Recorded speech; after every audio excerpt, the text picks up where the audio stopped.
economist with a doctorate in physics, retired from 23 years of teaching in law school, and the author of The Machinery of Freedom, among many others. Please join me in welcoming Professor Friedman.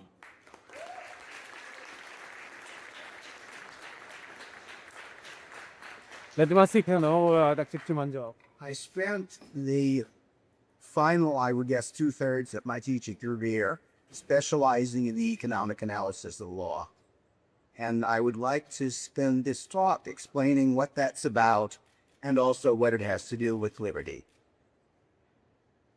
And the first question, of course, is what is economics? A lot of people think that economics is the study of the economy, just as a lot of people think that physics is about how to make atomic bombs. Making atomic bombs is one of the things that physics is useful for. And studying the economy is one of the things that economics is useful for. But it is not, in fact, the defining feature of the field.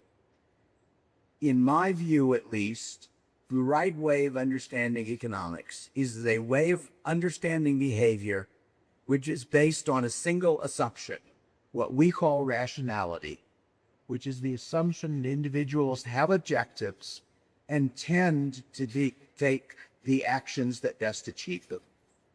We don't do it perfectly, but it is the best way of predicting behavior of other people.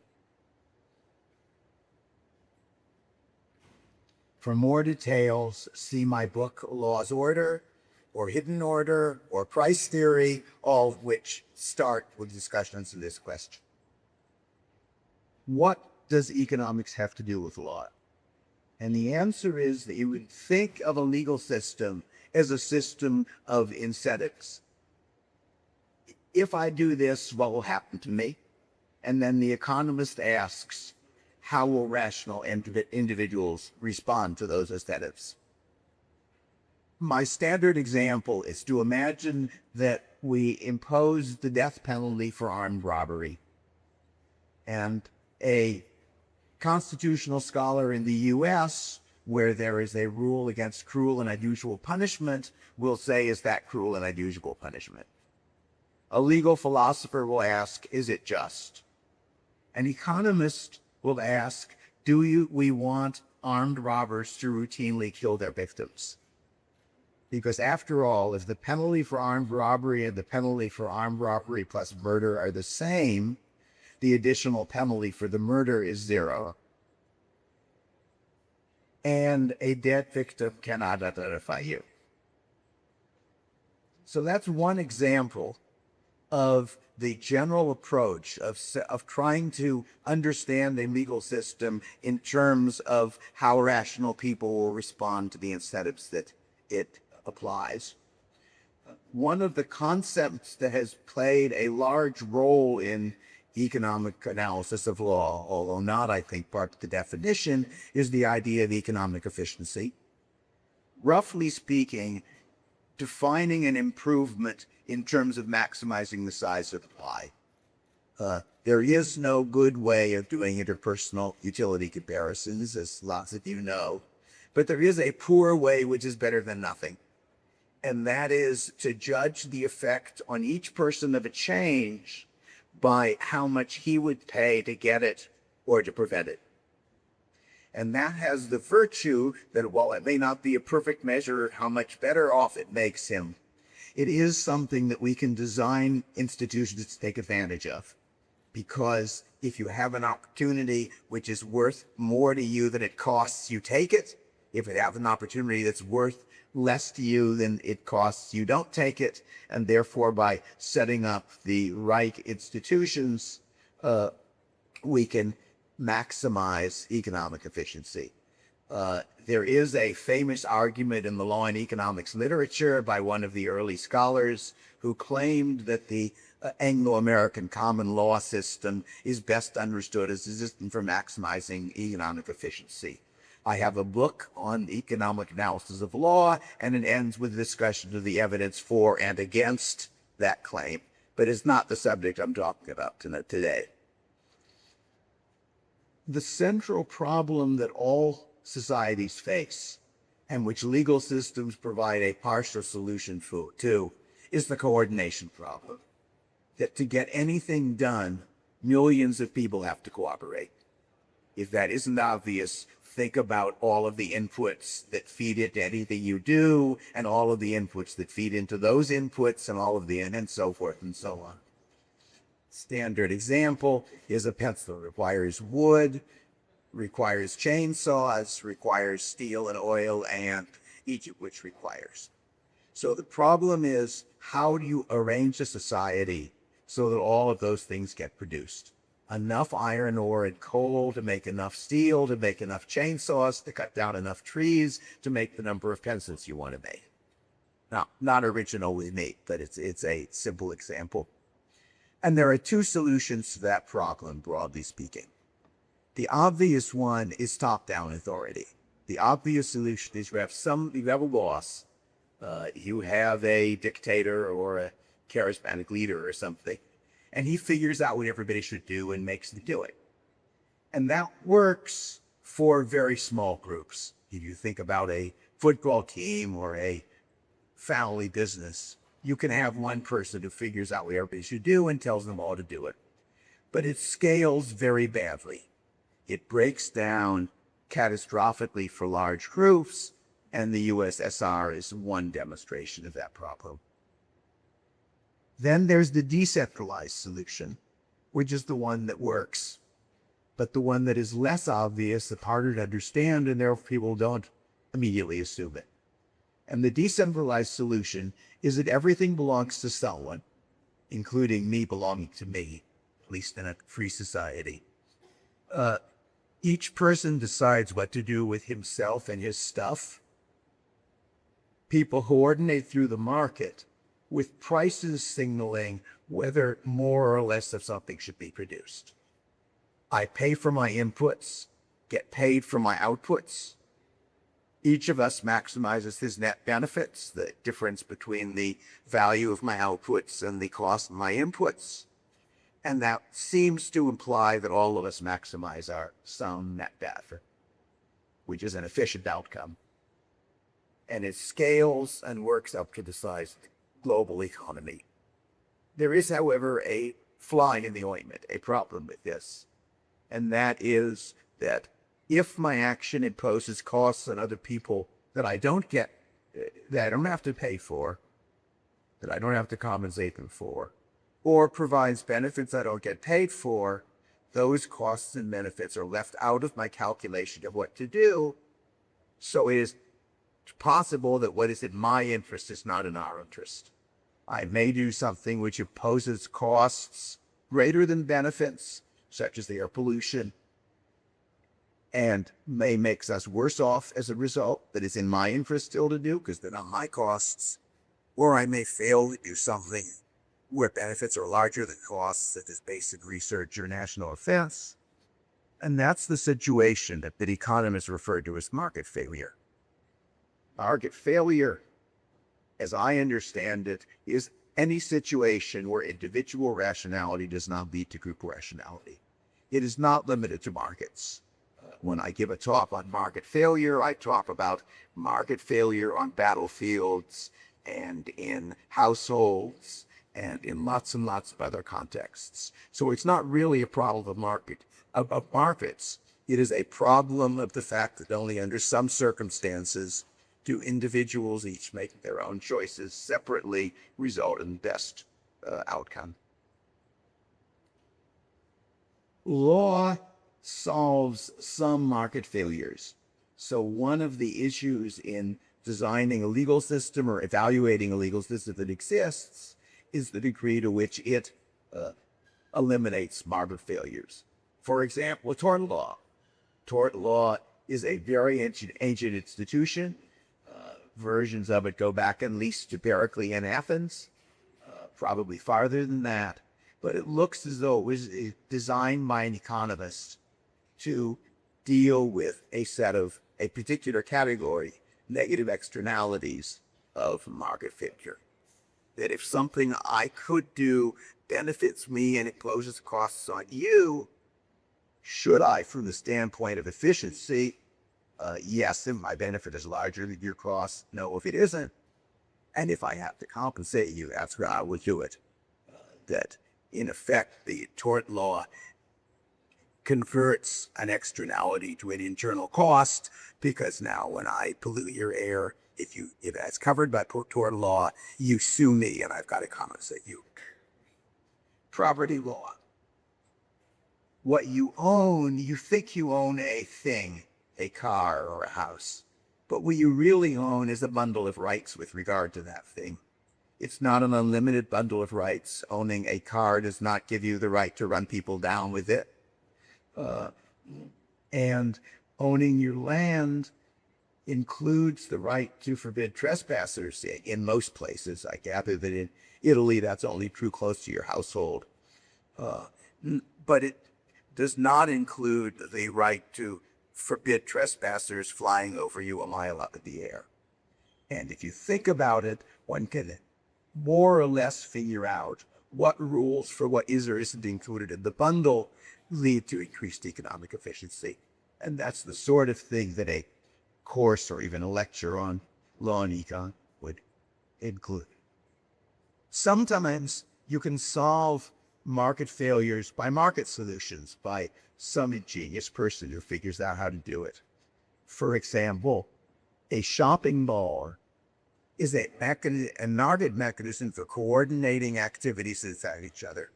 So you can imagine a shopping mall where one of its customers is a late night restaurant, one of its customers is a movie theater, and it's in the interest of the owner of the mall, who wants to maximize the rent he can get paid, to arrange to have the late night restaurant next to the movie theater so that it can serve the movie theater's patrons on their way out. Similarly, the parking lot is a public good in a sense because it benefits all of the stores in the mall, but that's really a private good for the owner of the parking lot who provides it. So those are private solutions to market failures. Radio and television obviously can't exist, at least private radio and television, because when you broadcast a radio program or a television program, you can't control who listens to it, and you therefore can't charge them. And the solution that was found by somebody, I don't know who it is, but he was someone very clever, was to combine a public good with a positive cost of production and a positive value to the consumer, with a public good with a negative cost of production and possibly a negative cost to the producer, cost of a negative value to the consumer, and tie them tightly together and give away the bundle, and that's a radio program and an advertisement. So that, but not all problems can be solved in such ways. One can easily enough think about cases where no clever solution will do it. National defense might be one of them. I discussed that in 2 chapters of my book, Machinery of Freedom. And the conventional conclusion is that the solution is to have the government solve the problem. That the problem can't be entirely solved by properly designed legal rules or entrepreneurial ingenuity, so governments should step in to solve it. Regulate economic activity, tell what to do or not to do, tax negative externalities, subsidize positive externalities. And for economists, this is really the main argument for government intervention in the economy. It's not the only argument. There are obviously people who would say that capitalism gives you too unequal a society or I have other things wrong with it, but that's really what an economist, qua economist, would say is the reason for government. Why it doesn't work. The government is not a wise and benevolent spiritualist guy. What I think of as the mistake of economics in about the 1960s was that the question you ask is, if I were fixing this externality, what would I do? Let have government do it. And that would make some sense if you were dictator of the country. that generally economists, the exception of Portugal, are not dictators of the country. I think that's the only case I know of. And what government actually is a market. It's a market with different rules from the private market. But just as in the private market, you've got a bunch of individuals, each of whom controls his own resources, each of whom is trying to get what he wants under a different set of rules. And the problem with the traditional argument for government is that on the private market, I need your consent to hire, buy, or sell. So that means I can't use your resources without paying you enough so that you're not worse off as a result of it. But on the political market, if I have the votes or the guns, depending on the political system in question, I don't need your consent. And there is a branch of economics, which was largely originated by Jim Buchanan and Gordon Tullock and a few other people about when I was entering the economics field. Some of the colleagues of mine at TPI called public choice theory. And public choice theory just consists of saying, all right, if we've got this same set of tools that we've developed for analyzing the private market, let's apply them on the political market. And it turns out that you get some very interesting results, most of which fit the empirical evidence. So the problem then is market failure on the political market. The political market does not have obvious rules to transmit costs and benefits. Most political decisions are made by people who neither pay the costs nor receive the benefit. So it's more or less accidental whether they make the right decision. A voter who makes himself well-informed provides benefits mostly to others. A legislator who passes a bill provides costs and benefits to others. A lobbyist benefits his customers at the cost to others. The judge makes decisions, at least in the Anglo-American system, sets precedents, almost all of whose costs and foreign and benefits were borne by others. So there is no particular reason to expect political actors to take the actions that maximize net benefit for all. And we can, in fact, observe a number of examples. The first is the one that all of you are guilty of. Me too. It is rational to be ignorant when information costs more than it's worth to you. For democracy to work, voters have to be well-informed. Information is costly. As far as I know, no candidate I know of, at least, has ever run as the bad guy. So the candidates, naturally enough, do their best to generate arguments showing that you should vote for them, that they're the good guy. But if my vote has any effect at all, most of the benefit goes to other people. It usually has no effect in a large population. So it is rational not to buy information that costs more than it's worth. So most voters are rationally ignorant. The rational thing to do if you are a voter is to either vote the way that you enjoy, support policies that make you feel good, or to vote the way that will make you popular with the people who matter to you, with your friends, maybe your colleagues, or your fellow employees, or your boss, or your workers, whatever it is. All of that actually provides benefits for you, whereas merely trying to figure out who is best for your country provides almost no benefit for you, and therefore is irrational. And the result is what we observe in politics. Another prediction.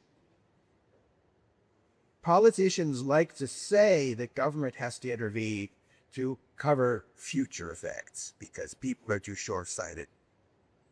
And the question is, what is the incentive on any situation, political or private, to bear costs now for benefits in the future? And the answer is it depends on the person that bears the costs now, getting the benefits in the future. A politician who does politically costly things now will provide a benefit to his successor 20 years later. The example I originally came up with for this when I was giving a talk at Brazil was maintaining the water system of a city with money that you could spend giving money to your voters. And after all, that profit won't break down until you're out of office. Politicians pretend to be immature of the future because the nice thing about the future is you can't see it. And therefore they can make promises without people knowing that they're lying. My favorite example of that would be Joseph Stalin. I think he may be the champion of this because he could not tell people in Moscow, which was the richest city in the country, with the possible exception of St. Petersburg, who were living one family to a room, not to an apartment, to a room. He couldn't tell them that they had things go off, but he could tell them that this is the suffering we're all going through in order that our children will be richer than the Americans. And he pulled it off for a while, permanently, but for a while. But if you look at the actual serious political talk, it's not about the inflation rate 20 years from now. It's about the inflation rate on the day that people cast their votes, and maybe a few weeks before that, and the unemployment rate, and anything else people care about.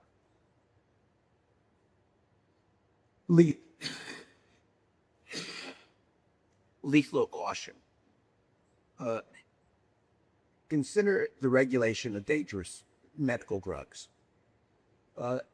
A regulator who permits a drug to go into the market that kills 20 people by unexpected side effects has finished his career. He's out of the job. A regulator who delays a drug with the result that 100 people who died who that drug would have saved pays no cost at all. Statistical deaths are invisible. So you don't know which 100 people died because of that. Each of them, it was not that the drug cured what they had wrong with them, but that the cure rate for that drug was 5% higher than the cure rate for the older drug, and there were a lot of people who needed the drug. And voters are rationally ignorant. The example that I used to like to use is the press release a good many years ago in which the FDA confessed to killing, I think, 100,000 people. Oddly enough, that's not how they put it. There was a category of drugs called beta blockers, which are used to prevent a second heart attack. And they were in use in Europe for quite a long time before the FDA approved their use in the US. At the time that the FDA approved their use, it said, look, isn't this wonderful that we've approved this drug? It's going to save 10,000 lives a year. Well, they kept it off the market for something over 10 years, so they were just confessing to killing 100,000 people. I don't think I saw any news stories that put it that way. The COVID vaccine. Producing a successful vaccine did not take a year. It took less than a week. It could have been tested for safety in a month or two if they were willing to test it by actually exposing relatively well healthy people, because the COVID was not very dangerous for a 20-year-old in good condition. So they could have gotten volunteers, injected them with vaccine, injected half of them with the vaccine, exposed all of them to COVID, and see what fraction got it. And probably maybe 1 or 2 people would die as a result. And that would have saved a very large number of lives because they would then have had the vaccine considerably earlier. They didn't do that. They use a slightly better approach, a controlled experiment where you have very large numbers of people and you rely on they're accidentally getting exposed, so you don't feel guilty about exposing anybody to the disease. But it takes much longer with the small probability of being exposed to get an effect.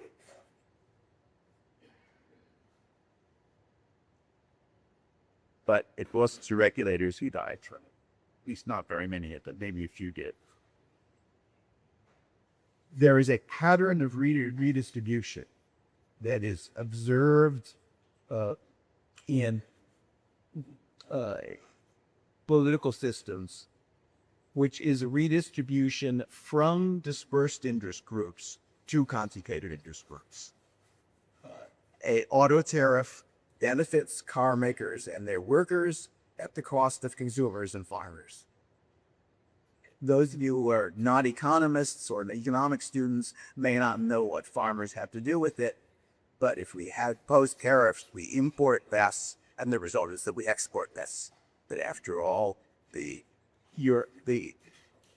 Germans who sell us Mercedes have to do something with the money with the dollars that we give them, and what they do ultimately is to buy American wheat or something else. The beneficiaries are a handful of American auto firms, plus the United Auto Workers, a single union. From the standpoint of the beneficiaries, passing the tariff is above the good, because it benefits all of them. But they're a small number, maybe 4 or 5 firms and one union. It's fairly easy for small groups to agree, I'll chip in and you chip in, and solve the public good problem that way. The public good problem is a very small problem for groups of 2 or 3, a big problem for groups of 1,000 or 1,000,000 or under a million. The losers, so that means that if the auto tariff benefits beneficiaries by $1 billion, they could probably raise at least 100 million to bribe the politicians who pass the auto tariff. But if it costs 10 billion to the victims, it's very unlikely that they can max that $100 million bribe. And if you look at it, it turns out that the people who contribute to opposing tariffs are not the consumers, who are much too dispersed. It's the firms that sell foreign autos in the US. They're at least moderately concentrated interest, but they receive only a small part of the price. So the result is that it is politically profitable to benefit concentrated interest groups at the expense of discouraged interest groups. Conclusion: on the private market, individuals must usually pay what they use, get paid for what they produce, so it is usually interest to make the right choices, but there are sometimes situations where they don't. Market failure sometimes occurs. On the political market, individuals almost never bear the costs or receive the benefits of their actions, so have no incentive to make big costs that maximize net benefit for all. So market failure on the political market is common. Market failure, as I like to put it, is the exception on the private market, the rule on the political market. And I'm out of time, so I'm going to skip over the COVID slide and the choice between individual liberty and government control. The implication is that liberty is almost always better. Government should only do those few things where market failure in the private market is so bad that political decisions are less bad.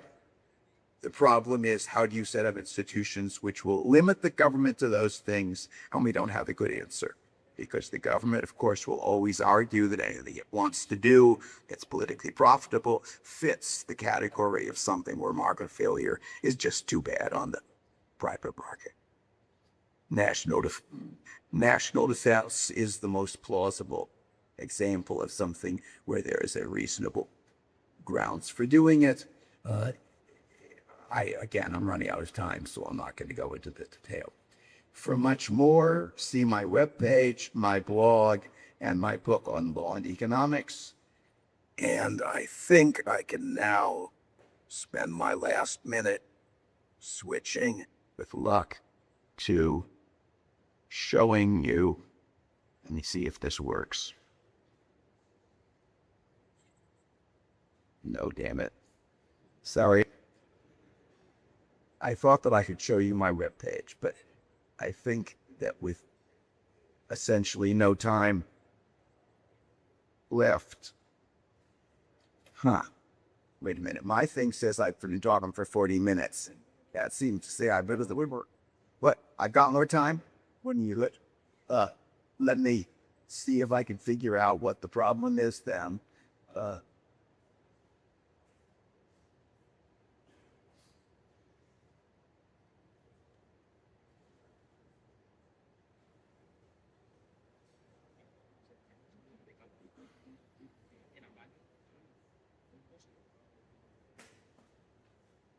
Yeah.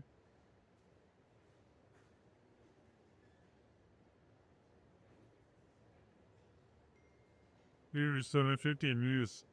Yep, I see you. Trying to get.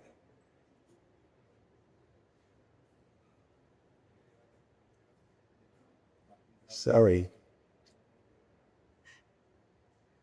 Let me take questions while we were on this. No? All right, I've got more time. Maybe I could actually go. Why the hell is it going to use?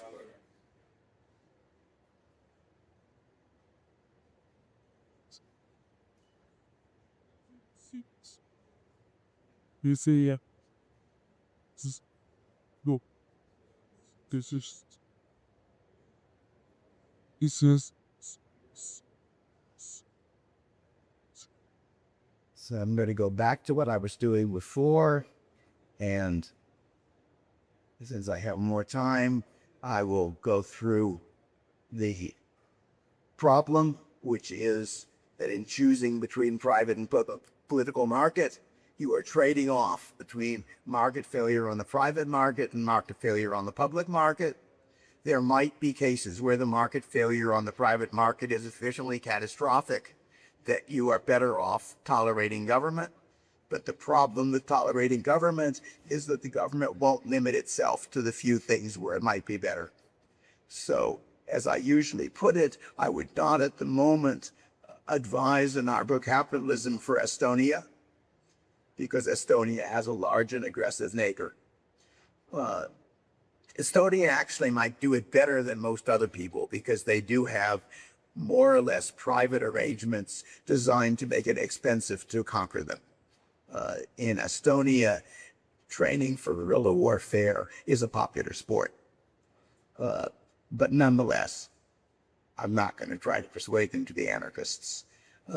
But the argument for anarchy, for going all the way to a private market system, is not that it is better in all respects, but since we can't limit government to doing the few things where it's better, we may be better off accepting the lack of the failure, some market failures in exchange for not getting many more. So that's my my possible exception.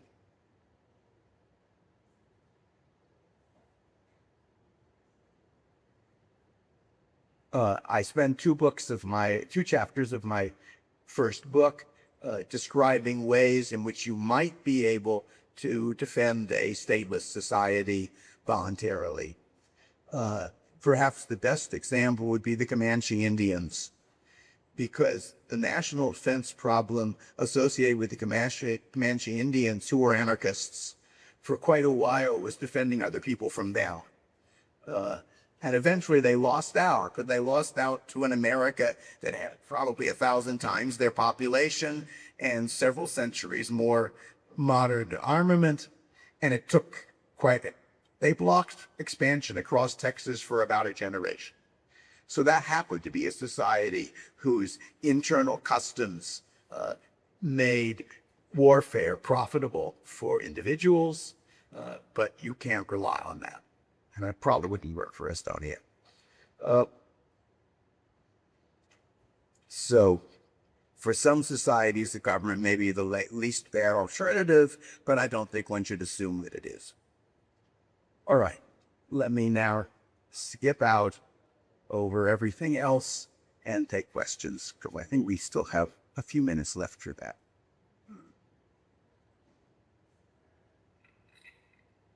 There were no questions. All of you were convinced of everything I said. Terrible. Can you elaborate more on your thoughts on market failure? If markets work when each individual pursues his own best interest, that seems like a contradiction when each individual pursuing his own interest results in a failure.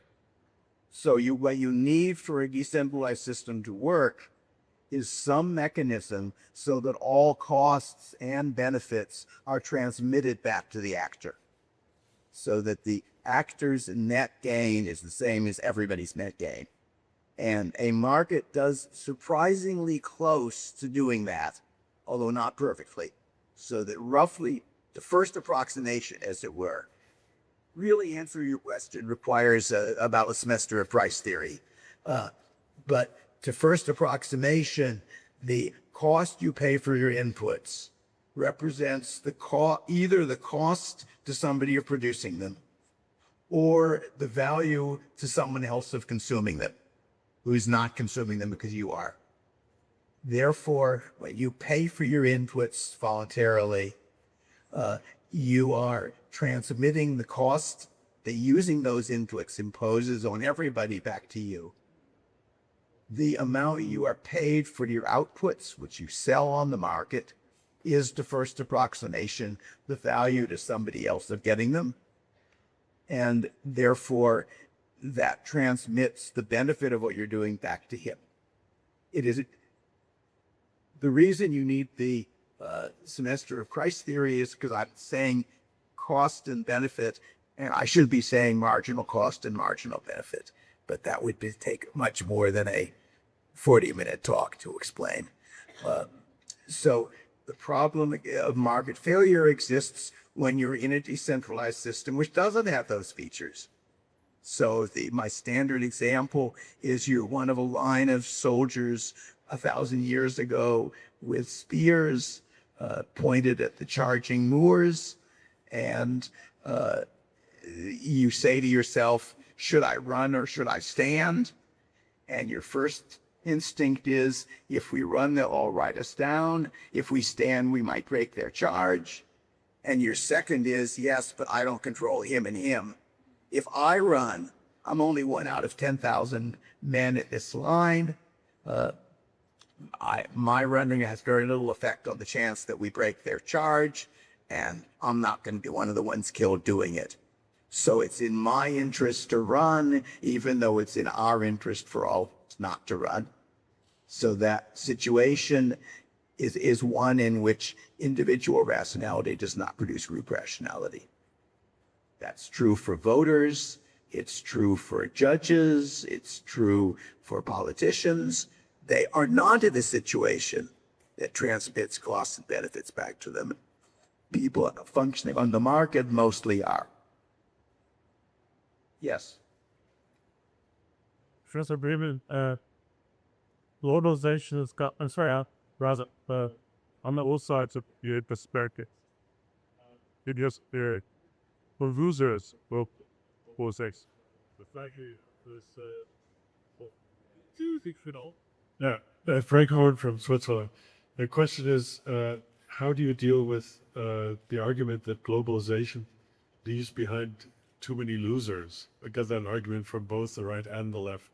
Yeah, with the fact that both the right and the left say it doesn't prove it's false, but it's at least evidence of that. So, again, it's hard to answer a question like that briefly.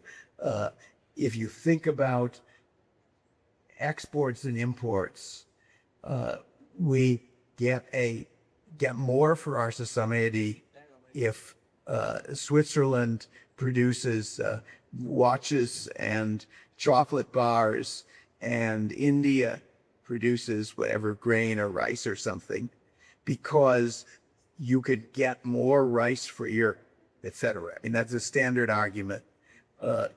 And any change results in losers, and the losers are generally more visible than the winners.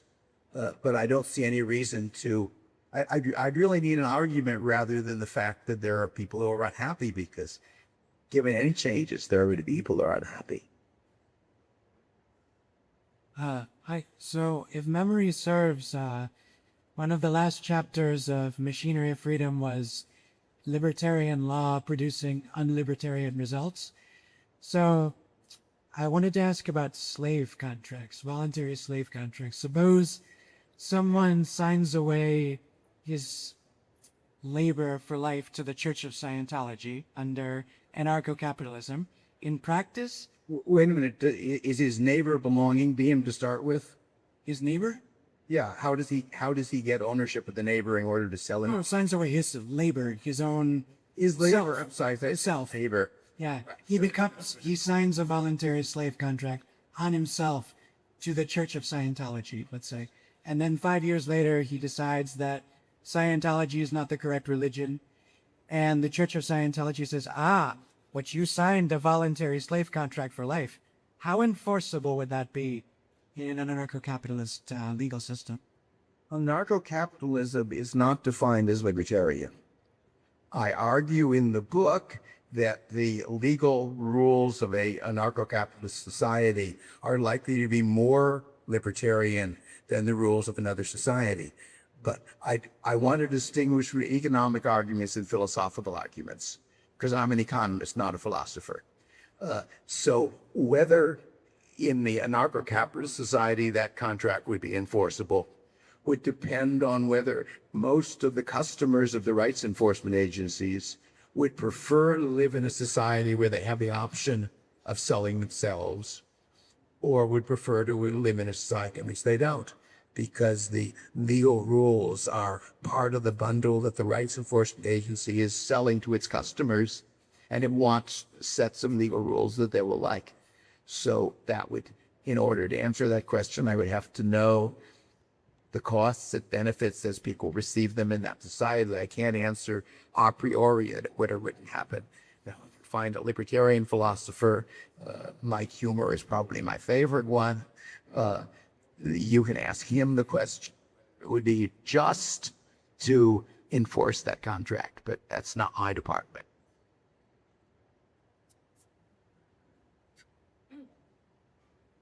Hello. I have another question. Is how would fundamental rights and equal access to justice be secure in a system without a constitutional framework, especially giving power asymmetries in private systems?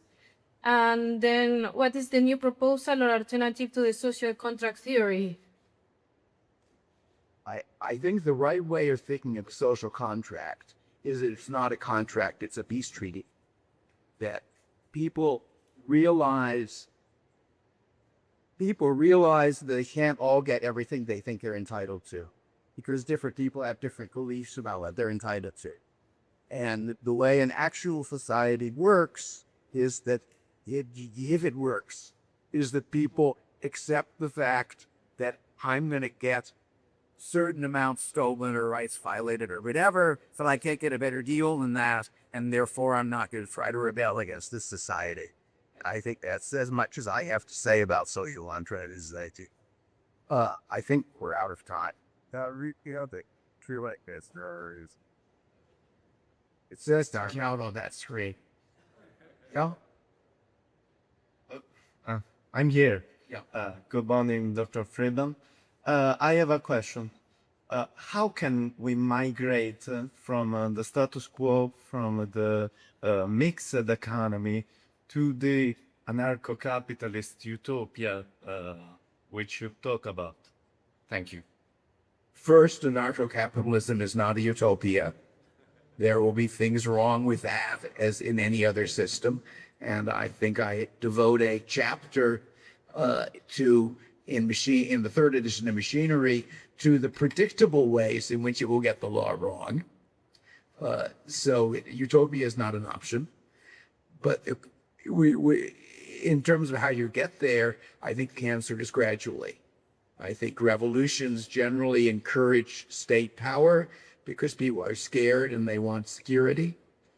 And therefore, the way you get there is to have entrepreneurs figure out ways of replacing government activity with superior private activity, to have intellectual entrepreneurs figure out arguments that people will find convincing, to encourage them to shrink the size of government, the amount of intervention, to have a whole bunch of decentralized action by individual libertarians each one trying to apply his talents in whatever ways he best can to nudge the society closer. I like to say that a democratic system is run on free information. Free information meaning things you know without having to do any research, not all of which are true, of course. And therefore, one of the jobs for libertarians is to try to change the mix of free information out there.